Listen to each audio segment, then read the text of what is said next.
सुमित्रा जवानी में ही विधवा हो गई थी। वो हवेली में अकेलेपन के दंश को झेल रही थी। एक दिन एक अनाथ लड़के को अपने हवेली में रख लिया। जब रात हुई और सब सो रहे थे, सुमित्रा देवी के कमरे से चीखने की आवाज आई। रामू काका दौड़ कर गए। दरवाजा बंद था, पर खिड़की के दरार से देखा। सुमित्रा देवी कह रही हैं, बस करो गोपाल। लेकिन गोपाल लगातार ये देख अपनी आंखें तो बंद कर लिया। फिर जो हुआ, सुमित्रा देवी जवानी में ही विधवा हो गई थी। और एक विधवा का हाल, वह भी जवानी में, कितना कष्टदायी होता है, ये एक विधवा ही जान सकती है। अकेलेपन का दंश कितना कष्टकारी होता है, ये वही समझ सकती। सुमित्रा देवी की हवेली, जो कभी खुशियों से चहकती थी, 10 साल पहले एक काली रात के बाद पूरी तरह खामोश हो गई थी। एक भीषण सड़क दुर्घटना में उनके पति का देहांत हो गया था। वह दुर्घटना नहीं, बल्कि शहर के कुछ रसूखदार दुश्मनों की रची गई एक गहरी साजिश थी। सुमित्रा इस सच से वाकिफ थी, लेकिन उनके हाथ बंधे थे। पति की मौत के कुछ ही समय बाद उनका 6 साल का बेटा भी रहस्यमयी ढंग से गायब हो गया। तब से सुमित्रा का जीवन सिर्फ इंतजार और नफरत का दूसरा नाम बन गया था। उन्होंने खुद को हवेली की चारदीवारी में कैद कर लिया था। जवानी में ही विधवा हो गई थी, फिर भी वो अपने आप को संभाला। सुमित्रा देवी को कितने रिश्ते आए, पर मना कर दिया। वो इतनी सुंदर थी, कोई भी शादी करने के लिए तैयार हो जाए। कुछ लोग तो हवेली में इसी ताक में आते जाते कि कब उनको एक मौका मिल जाए और वो अपने अरमान पूरे कर लें। गंदी निगाहें सुमित्रा जी को बहुत चुभती थी। वो हमेशा अकेली गुमसुम बैठी रहती थी। इधर शहर के दूसरी तरफ गोपाल नाम का एक अनाथ लड़का था। गोपाल के पास न तो कोई परिवार था और न ही रहने का कोई ठिकाना। वह अपनी भूख मिटाने और पेट पालने की तलाश में शहर की गलियों में भटकता रहता था। एक दिन वह अपनी थकान और लाचारी से चूर होकर सुमित्रा देवी की भव्य हवेली के पास पहुंचा। गोपाल बहुत थका हुआ था। वो हवेली के मुख्य गेट के बगल में ही गहरी नींद में सो गया। अगली सुबह जब सुमित्रा देवी बाहर किसी काम से निकली, जब वो गेट के पास पहुंची तो उनकी नजर उस लड़के पर पड़ी।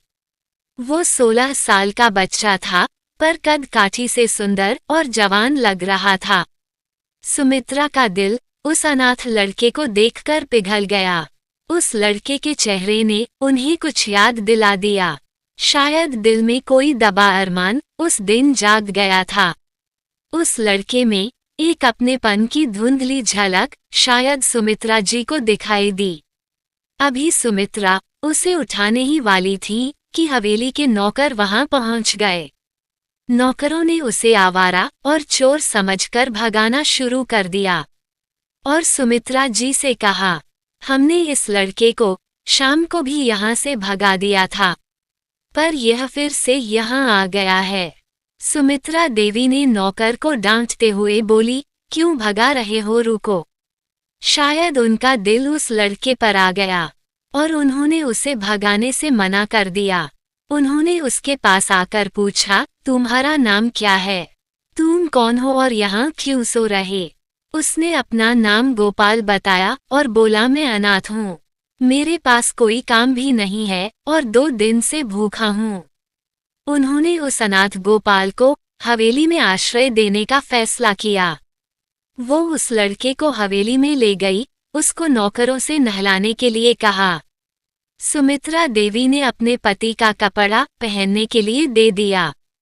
फिर वो बाहर चली गई, ये बोलकर कि रामू काका इसे खाना खिला देना। रामू काका ये सब देख अचंभित थे। सुमित्रा देवी किसी भी जवान को हवेली में नहीं आने देती थी। यहाँ तक सब नौकर भी बुरे लोगों को ही रखी थी। रामू काका यही सोच रहे थे, पर आज एक जवान लड़के को हवेली में क्यों रख लिया? रामू काका का शक और बढ़ गया जब दूसरे दिन सुमित्रा देवी ने कहा, रामू काका, मेरे सटे बगल वाले कमरे की सफाई कर दो और उसमें ही गोपाल के लिए बेड लगा दो। ये दोनों कमरा आपस में जुड़ा हुआ था। एक कमरे से दूसरे कमरे में अंदर ही अंदर जाने का दरवाजा था। रामू काका को ये सब बहुत अजीब लग रहा था। उसके दिमाग ठनक रहे थे। इधर सुमित्रा धीरे धीरे उसके करीब आने लगी, उससे अपनों की तरह मानने लगी। उन्हें यह एहसास नहीं था कि इस छोटे से दयालु निर्णय ने उस हवेली में छिपे दुश्मनों की नींव हिला दी है। हवेली में गोपाल का आना सुमित्रा देवी के खाली जीवन में एक नई उम्मीद की किरण लेकर आया। सुमित्रा उसे अपना सब कुछ मानने लगी थी। उसे अच्छे कपड़े पहनाना, प्यार से खिलाना और उसके साथ समय बिताना सुमित्रा की दिनचर्या का हिस्सा बन गया। सुमित्रा के लिए यह उनका वात्सल्य था या कुछ और, जिसे वे 10 साल से अपने भीतर दबाए बैठी थीं।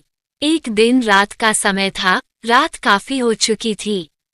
रामू काका सुमित्रा देवी के कमरे से होकर गुजर रहे थे। तभी गोपाल के रूम से कुछ आवाज आ रही थी। रामू काका दरवाजे पर कान लगाकर सुनने की कोशिश किए। कमरे से सिसकियों की आवाज आ रही थी। रामू काका को कुछ समझ नहीं आया, उनको नींद आ रही थी, इसलिए वो अपने कमरे में सोने चले गए। जब सुबह हुआ तो सुमित्रा देवी का कमरा अभी भी बंद था। सुमित्रा देवी घर में सबसे पहले उठती थी, पर आज वो इतनी लेट तक क्यों सो रही हैं? रामू काका के ज़हन में तरह तरह के सवाल आने लगे। एक दिन रामू काका ने देखा, एक नौकर सुमित्रा देवी की खिड़की से झांकने की कोशिश कर रहा है। रामू काका उसके पास गए। उस नौकर ने बोला, अंदर उस लड़के की आवाज आ रही है। रामू काका ने कान लगाया तो सुनकर दंग रह गए। सुमित्रा देवी कह रही हैं, थोड़ी और। गोपाल कह रहा है, नहीं अब नहीं, हमसे अब और नहीं होगा। और फिर गोपाल बाहर निकलकर बाथरूम में चला गया। ये बात आग की तरह पूरी हवेली में फैल गई। हवेली के नौकरों के बीच खुसर फुसर का दौर शुरू हो गया। उनका मानना था कि एक 50 साल की विधवा महिला और एक 16 साल का जवान लड़का, ये मेल स्वाभाविक नहीं है। नौकरों ने इसे अनैतिक और गुप्त रिश्ते का नाम दे दिया। जल्द ही ये चर्चा हवेली से निकलकर पूरे मोहल्ले की गलियों में फैल गई। लोग अब सुमित्रा देवी की तरफ सम्मान की नजरों से नहीं, बल्कि संदेह और घृणा से देखने लगे। कुछ लोग इसे काला जादू कहने लगे। उनका तर्क था कि सुमित्रा का दिल एक अनजान लड़के पर इतनी जल्दी कैसे आ गया।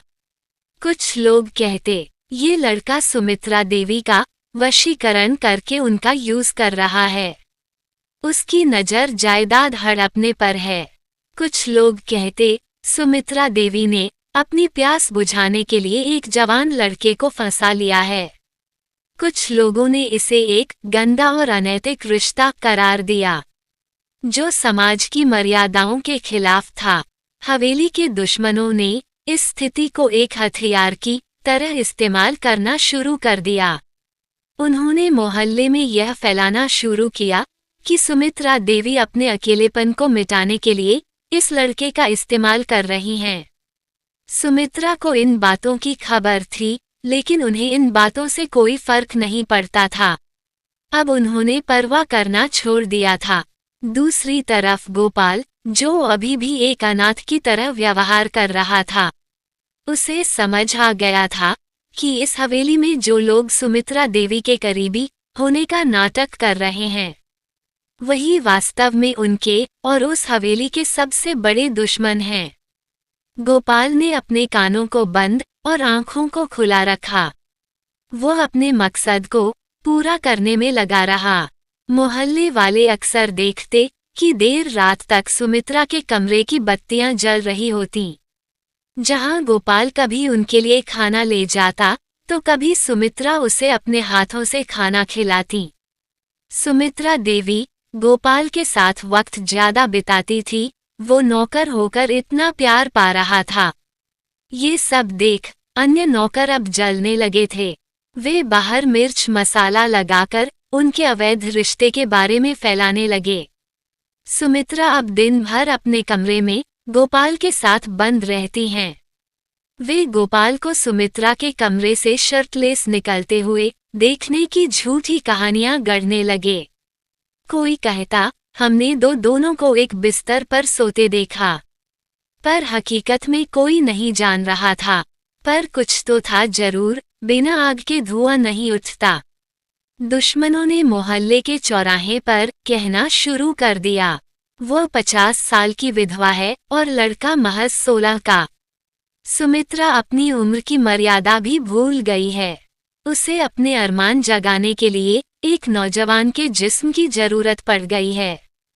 पूरे मोहल्ले में यह बात आग की तरह फैल गई कि सुमित्रा देवी ने उस लड़के को काम पर नहीं बल्कि अपने अनैतिक और गुप्त शौक के लिए रखा है। ये भ्रम इतना गहरा था कि जो लोग कभी सुमित्रा देवी के सामने सिर झुकाते थे, अब वे उनकी हवेली के सामने से गुजरते हुए थूकने लगे। हवेली के दुश्मन, जो वास्तव में सुमित्रा के पति के हत्यारे थे, वे अब खुलकर सामने आ गए। उन्होंने सुमित्रा के चरित्र पर उंगली उठाकर उन्हें समाज से बहिष्कृत करने की योजना बनाई। उन्हें लगा कि गोपाल के साथ सुमित्रा का रिश्ता इतना बदनाम हो जाएगा और सुमित्रा खुद ही हवेली छोड़कर चली जाएगी और वे हवेली पर कब्जा कर लेंगे। गोपाल अब हवेली का एक अटूट हिस्सा बन चुका था। बाहर की दुनिया में चाहे सुमित्रा देवी के चरित्र पर कितने भी कीचड़ उछाले जा रहे हों, अंदर गोपाल बड़ी ही खामोशी से अपनी शतरंज खेल रहा था।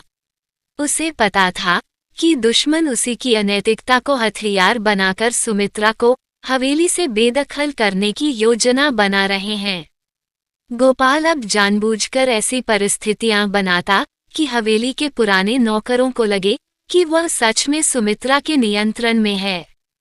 वह सुमित्रा के पति के दफ्तर और फाइलों के साथ इतना समय बिताता कि लोगों को लगा वह हवेली की संपत्ति हड़पने का शॉर्टकट ढूंढ रहा है।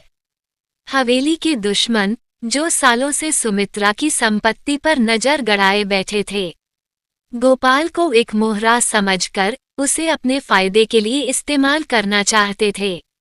उन्हें लगा कि गोपाल लालची है और वह सुमित्रा के खिलाफ गवाही देकर उन्हें हवेली से निकलवाने में उनकी मदद करेगा। गोपाल अब अपनी अंतिम चाल के लिए तैयार था। उसने अपनी मासूमियत का मुखौटा पहनकर दुश्मनों के अहंकार को इतना बढ़ा दिया था कि वे खुद ही अपने पैरों पर कुल्हाड़ी मारने वाले थे। अब हवेली के भीतर सस्पेंस यह है कि क्या गोपाल सच में मासूम है या उसने सुमित्रा देवी पर कोई ऐसा मानसिक वश कर लिया है।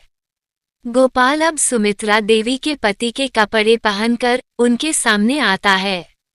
मोहल्ले में चर्चा है कि सुमित्रा अपनी यादाश्त खो रही हैं या गोपाल उन्हें सम्मोहन हिप्नोसिस से अपने काबू में कर रहा है।